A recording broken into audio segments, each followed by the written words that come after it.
क्या आप जानते हैं बिना मल्टीमीटर के हम किसी भी अननोन मीडियम रेजिस्टेंस बिल्कुल एक्यूरेट तरीके से कैसे मेजर करते हैं? आज के 5 मिनट में हम समझेंगे ह्यूस्टन ब्रिज का कोर कंसेप्ट, बैलेंस कंडीशन और एक क्विक न्यूमेरिकल और एक कॉम्पिटिटिव एग्जाम के लिए बहुत फ्रीक्वेंटली पूछने वाला एक न्यूमेरिकल। लास्ट तक वीडियो को देखिए, प्रॉमिस है कंसेप्ट क्लियर होके जाएंगे। ह्यूस्टन ब्रिज जो है ये मीडियम रेजिस्टेंस जैसे कि हमारा 1 ओम से लेके 100 किलो ओम तक मेजर करने के लिए यूज करते हैं और ये नॉल डिफ्लेक्शन मेथड में प्रिंसिपल पर काम करता है। क्या प्रिंसिपल पर? नॉल डिफ्लेक्शन प्रिंसिपल पर काम करता है और वेरी एक्यूरेटली रेजिस्टेंस को मेजर करता है। देखिए इधर हम रेजिस्टेंस है एस, रेजिस्टेंस है एस ओम का रेजिस्टेंस है। इसी रेजिस्टेंस अननोन रेजिस्टेंस को हम वैल्यू फाइंड करेंगे ह्यूस्टन ब्रिज के मेथड से। इधर मेरा 4 रजिस्टर पी, क्यू और यहाँ पे जो जिसका रेजिस्टेंस का हमको वैल्यू निकालना है उसको कनेक्टेड किया हुआ है और यहाँ पर एक वेरिएबल रेजिस्टेंस कनेक्ट किया है। देखिए पी और क्यू दोनों है फिक्स रजिस्टर, इधर पी और क्यू दोनों फिक्स रजिस्टर है। इधर पॉइंट पे ए पॉइंट पे, इधर पॉइंट सी पॉइंट पे और दोनों कनेक्टेड है बी पॉइंट पे। बी पॉइंट और डी पॉइंट के अंदर हम एक गाल्वानोमीटर रखे हैं। क्या रखे हैं ना? गाल्वानोमीटर। इधर अगर करंट फ्लो होगा तो गाल्वानोमीटर डिफ्लेक्ट करेगा। ये चारों रजिस्टर किसके साथ कनेक्टेड है? एक बैटरी सोर्स के साथ कनेक्टेड है। पी और क्यू जो है,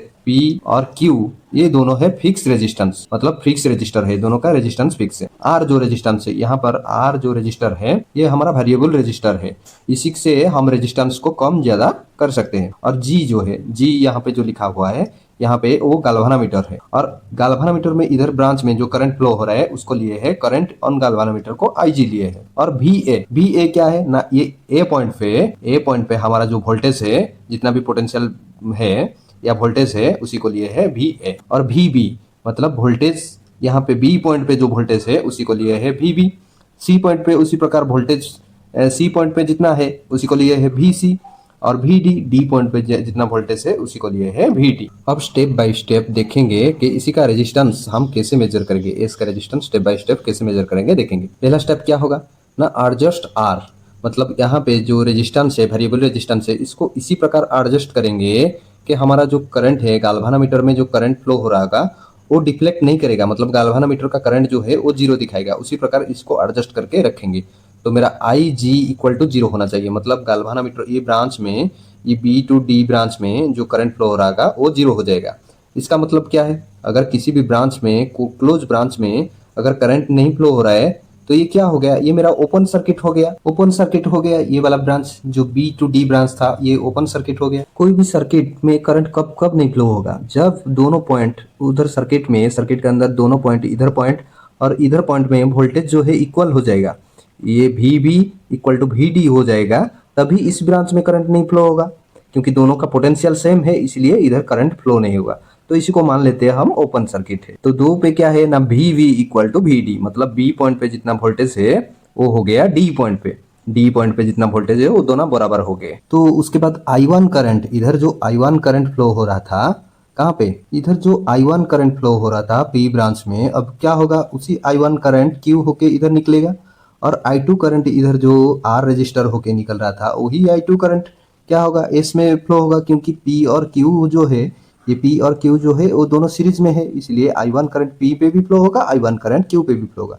उसी प्रकार R रेजिस्टेंस और यहाँ पे S रेजिस्टेंस जो है ये दोनों सीरीज पे है, इसीलिए इधर R पे I2 भी फ्लो होगा और S में भी I2 फ्लो होगा। अब अज्यूम कर लीजिए मेरा VA इक्वल टू 15 वोल्ट, मतलब अज्यूम कर लीजिए यहाँ पे जो बैटरी लगा हुआ है इसका वोल्टेज कितना है? 15 वोल्ट। तो ये वाला पॉइंट पे, ए वाला पॉइंट पे क्या होगा? इसका पॉजिटिव टर्मिनल लगा हुआ है तो ये वाला पॉइंट जो है 15 वोल्ट हो जाएगा। और यहाँ पे बैटरी का नेगेटिव जो टर्मिनल है यहाँ पे सी पॉइंट पे लगा हुआ है, सी पॉइंट पे लगा हुआ है, तो इधर का पॉइंट का जो वोल्टेज है VC का कितना हो जाएगा ना? 0 हो जाएगा। उसी प्रकार VA इक्वल टू कितना हो जाएगा ना? मेरा 15 वोल्ट हो जाएगा। तो अज्यूम कर लीजिए कि VB B पॉइंट पे और D पॉइंट पे, ये तो हम जानते हैं VB इक्वल टू VD, इसलिए तो गाल्वानोमीटर में करंट फ्लो नहीं हुआ। तो इसको अज्यूम कर लेते हैं VB equal to D equal to 10 volt. मान लीजिए यहाँ पे VB इक्वल टू 10 वोल्ट, यहाँ पे VD इक्वल टू 10 वोल्टेज है। तो A और B पॉइंट पे देखिए, A और B पॉइंट के बीच में जो वोल्टेज ड्रॉप होगा वो कहाँ पे होगा ना? करंट होगा, इधर करंट इंटू रेजिस्टेंस होगा, मतलब I1 करंट इंटू P होगा। इसीलिए VA मतलब ये वाला A पॉइंट का voltage minus VB equal to क्या होगा?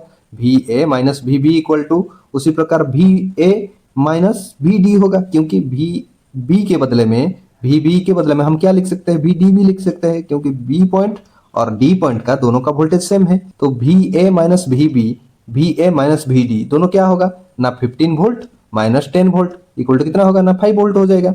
अच्छा, V A minus V B को हम क्या बोल सकते हैं, V A minus V B तो क्या होगा ना इसी के क्रॉस जितना भी ड्रॉप हो रहा है, मतलब वी ए इधर एक पॉइंट है और इधर एक पॉइंट है, इन दोनों के पोटेंशियल मतलब डिफरेंस क्या होगा, इसी के इस रेजिस्टर के क्रॉस जितना भी ड्रॉप हो रहा है तो उसी को क्या बोलेंगे ना I1P। इधर करंट फ्लो हो रहा है I1 और रेजिस्टेंस है क्या P है, तो I1P बोल सकते हैं। और VA minus VD, VA minus VD इन दोनों में जो रेजिस्टर ड्रॉप होगा वो क्या होगा I2 into R, I2 into I1P equal to I2 into R। ये मेरा हो गया इक्वेशन। अब अज्यूम करते हैं VC इक्वल टू 0। VC क्या है, 0 क्यों है, क्योंकि बैटरी का नेगेटिव टर्मिनल पे लगा हुआ है, तो VC सी पॉइंट पे वोल्टेज जो होगा वो मेरा 0 हो जाएगा। अब देखते हैं VB और VC के बीच अंदर में पोटेंशियल डिफरेंस कितना है। VB minus VC equal to हम क्या बोल सकते हैं, VD माइनस VC भी बोल सकते हैं, क्योंकि VB इक्वल टू VD है, उसी के वजह से VB minus VC equal to VD minus VC। अच्छा, VB माइनस VC क्या है, VB माइनस VC क्या है, इसी Q के क्रॉस जितना भी वोल्टेज ड्रॉप हो रहा है, मतलब I1Q इक्वल टू I1Q में जो वोल्टेज ड्रॉप हो रहा है वो ये है VB माइनस VC। उसी प्रकार S रजिस्टर पे जितना भी वोल्टेज ड्रॉप हो रहा है वो क्या है, VD माइनस VC है। उसी प्रकार VB माइनस VC को हम क्या लिख दिए, I1Q। उसी प्रकार VD minus VC, VD minus VC को क्या लिख दिए, I2S लिख दिए। ये हो गया मेरा इक्वेशन 2।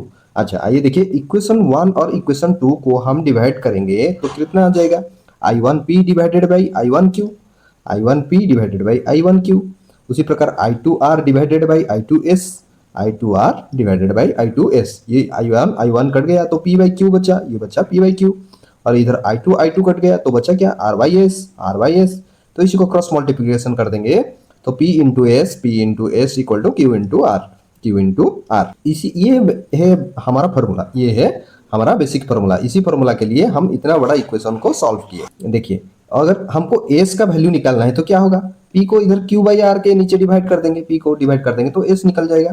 तो इसी फॉर्मूला को हम कैसे समझेंगे, देखिए शॉर्टकट मेथड इसका क्या है ना, अपोजिट आर्म का प्रोडक्ट ऑलवेज इक्वल, मतलब ये पी का अपोजिट आर्म कौन है, एस है, इन दोनों का प्रोडक्ट इक्वल किसके साथ होगा ना, आर इंटू क्यू का जो अपोजिट आर्म का प्रोडक्ट है उसी के साथ इक्वल होगा, P into S equal to Q into R. इसी को बोलेंगे हम बैलेंस कंडीशन। एक एग्जांपल लेते हैं, इधर मेरा पी दिया है 10 ओम, क्यू दिया है 20 ओम और आर दिया है 15 ओम। हमको एस का वैल्यू निकालना है। एस इक्वल टू क्या बोला था, अपोजिट आर्म जो क्यू इंटू आर है उन दोनों का प्रोडक्ट कर दिए डिवाइडेड बाई पी कर दिए, तो 20 divided by 15, 20 into 15 divided by 10 equal to मेरा एस निकल गया कितना 30। लेकिन कॉम्पिटिटिव एग्जाम के लिए इसी प्रकार एग्जाम को एग्जाम्पल लेते हैं। कॉम्पिटिटिव एग्जाम में जो है थोड़ा डिफिकल्ट क्वेश्चन आएगा, इसी को सॉल्व करते हैं हम। इधर क्या दिया है ना, find equivalent resistance across A B, A और बी पॉइंट के अक्रॉस रेजिस्टेंस कितना है। आइए देखते हैं, इसको थोड़ा सा सिंप्लीफाई कर देते हैं। देखिए ये वाला पॉइंट है, एक जंक्शन है, ये वाला जंक्शन है, ये वाला जंक्शन डायरेक्ट जाके बी पर लगा हुआ है 10 ओम का रेजिस्टर,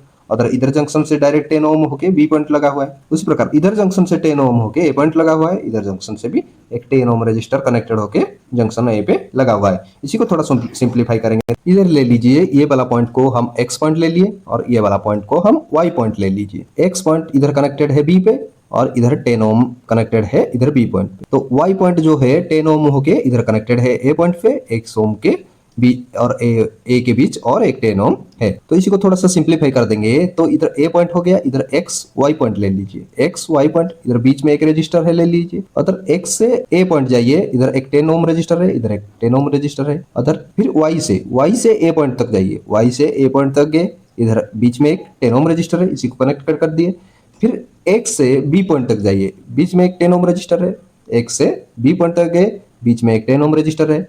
फिर y से b पॉइंट तक जाइए, इधर बीच में एक 10 ओम रजिस्टर है, इधर एक 10 ओम रजिस्टर है।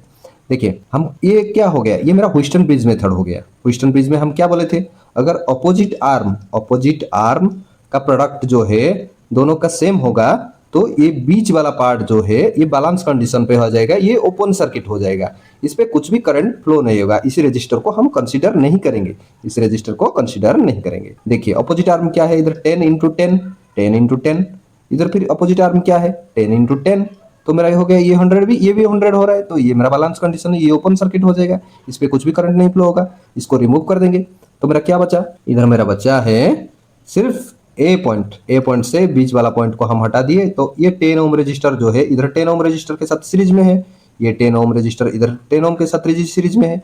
ये टोटल सर्किट और ये टोटल सर्किट ये दोनों पैरेलल पे है। देखिए 10 ओम हम क्या कर दिए, ऐड कर दिए, सीरीज पे है तो ये हो गया 20, ये भी 10 ओम ऐड कर दिए, ये भी हो गया 20, ये 20 ओम क्या हो गया, पैरेलल पे हो गया, तो मेरा रेजिस्टेंस जो है 10 ओम निकल गया। तो ये वीडियो आपको कैसा लगा कमेंट करके बताइए, अगर अच्छा लगा होगा तो लाइक कीजिए और सब्सक्राइब कीजिए।